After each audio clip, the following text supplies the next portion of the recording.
Your excellency प्रधानमंत्री Sinbad, दोनों देशों के डेलीगेट्स, मीडिया के सभी साथी, नमस्कार, स्वागत खाप। इस खूबसूरत स्वर्ण भूमि में मेरे और मेरे डेलीगेशन के गर्मजोशी भरे स्वागत और आतिथ्य के सत्कार के लिए मैं प्रधानमंत्री सेनाबाद का हार्दिक आभार व्यक्त करता हूं। 28 मार्च को आए भूकंप में हुई जनहानि के लिए मैं भारत के लोगों की ओर से गहरी संवेदनाएं प्रकट करता हूं और हम घायल हुए लोगों के शीघ्र स्वस्थ होने की कामना करते हैं। फ्रेंड्स, भारत और थाईलैंड के सदियों पुराने संबंध हमारे गहरे सांस्कृतिक और आध्यात्मिक सूत्रों से जुड़े हैं। बौद्ध धर्म के प्रसार ने हमारे जन जन को जोड़ा है।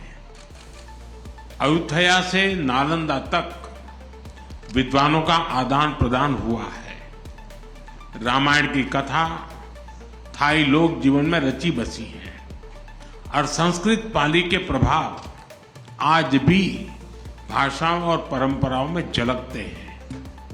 मैं थाईलैंड सरकार का आभारी हूं कि मेरी यात्रा के उपलक्ष्य में 18वीं शताब्दी की रामायण म्यूरल पेंटिंग्स पर आधारित एक विशेष डाक टिकट जारी किया गया है।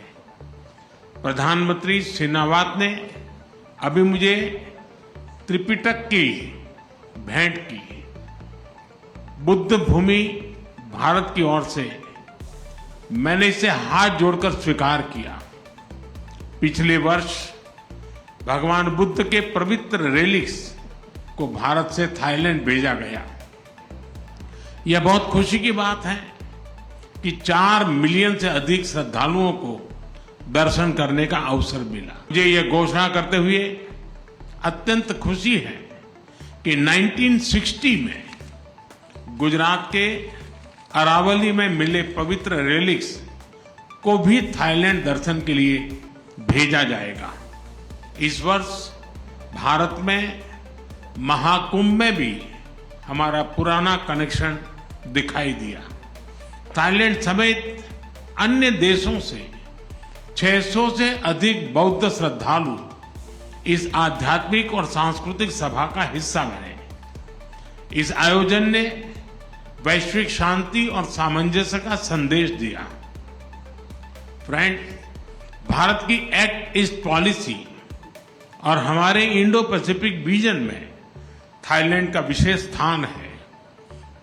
आज हमने अपने संबंधों को स्ट्रैटेजिक पार्टनरशिप का रूप देने का निर्णय लिया है। सुरक्षा एजेंसियों के बीच स्ट्रैटेजिक डायलॉग स्थापित करने पर भी चर्चा की।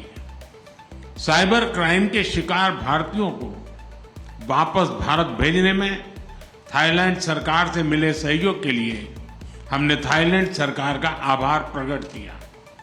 हम सहमत हैं कि हमारी एजेंसीज ह्यूमन ट्रैफिकिंग और इलीगल माइग्रेशन के खिलाफ एकजुट होकर काम करेगी।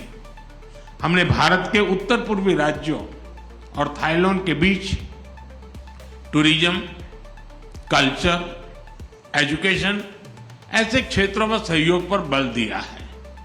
आपसी व्यापार, निवेश और बिजनेसेस के बीच आदान प्रदान बढ़ाने पर हमने बात की।